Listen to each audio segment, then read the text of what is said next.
Hello বন্ধুরা, আজকের এই ভিডিওতে আমরা কথা বলবো রবার্ট ব্রাউনিংয়ের বিখ্যাত কবিতা মাই লাস্ট ডাচেস নিয়ে। এই কবিতাটি শুধু একটি কবিতা নয়, এটি একটি রহস্যময় গল্প যেখানে প্রেম, ক্ষমতা, ঈর্ষা এবং নিষ্ঠুরতা একসাথে মিশে আছে। চলো আজকে আমরা এই কবিতার গল্পটা সহজ ভাষায় বুঝে নিই, কিন্তু সাবধান, এই গল্পটা একটু আনসেটলিং হতে পারে। কবিতাটি প্রকাশিত হয়েছিল 1842 খ্রিস্টাব্দে। এই কবিতাটি ড্রামাটিক মোনোলগের ফর্মে লেখা হয়েছে। ড্রামাটিক মোনোলগ কবিতার একটি ফর্ম যেখানে একজন বক্তা থাকে আর একজন শ্রোতা থাকে। শ্রোতার কাজ শুধু শোনা, পুরো কবিতায় সে কিছুই বলে না।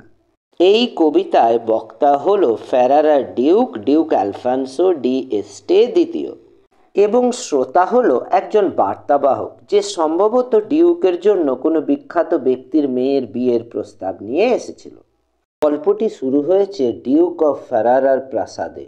কোনো এক কাউন্টের মেয়ের বিয়ের প্রস্তাব নিয়ে এক দূত ডিউকের কাছে এসেছেন। ডিউক তাকে তার গ্যালারিতে নিয়ে গেছেন এবং তার সঙ্গে কথা বলছেন। ডিউক তার আগের স্ত্রীর একটি পোর্ট্রেট দেখিয়ে বলেন, এই দেখো, এটা আমার শেষ ডাচেসের ছবি, কিন্তু এই ছবির পিছনে লুকিয়ে আছে এক অন্ধকার গল্প।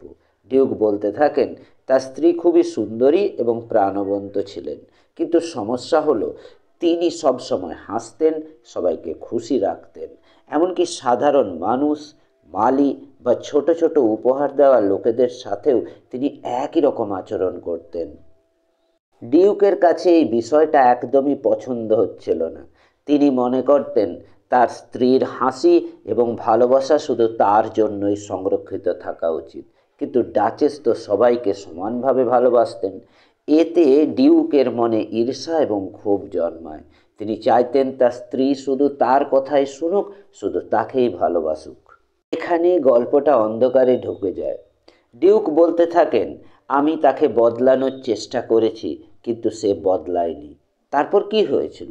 ডিউক খুব গর্বের সাথে বলেন, আমি আদেশ দিয়েছিলাম এবং সব হাসি থেমে গিয়েছিল। এই কথার মানে কি? ডিউক কি তার স্ত্রীকে মেরে ফেলেছিলেন, নাকি তাকে প্রাসাদ থেকে সরিয়ে দিয়েছিলেন? কবিতাটি সরাসরি কিছু বলে না, কিন্তু ইঙ্গিত করে যে ডিউকের হাতেই তার স্ত্রীর মৃত্যু হয়েছিল।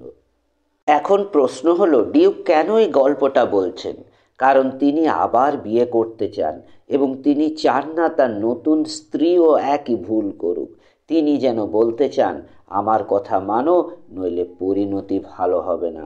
এই পুরো গল্পটা ডিউকের ক্ষমতা, নিয়ন্ত্রণ এবং নিষ্ঠুরতার এক ভয়ানক চিত্র তুলে ধরে।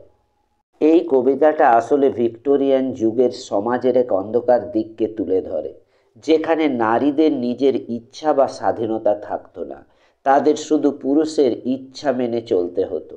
ডাচেসের হাসি ছিল তার স্বাধীনতার প্রতীক, কিন্তু ডিউক সেই হাসিকে চিরতরে মুছে দিয়েছিলেন। আজকের ভিডিওটি এখানেই শেষ। ভিডিওটি ভালো লাগলে চ্যানেলটি লাইক, শেয়ার ও সাবস্ক্রাইব করতে ভুলো না কিন্তু। পরের ভিডিওতে আবার দেখা হবে। ততক্ষণ পর্যন্ত ভালো থাকো, সুস্থ থাকো এবং শিখতে থাকো।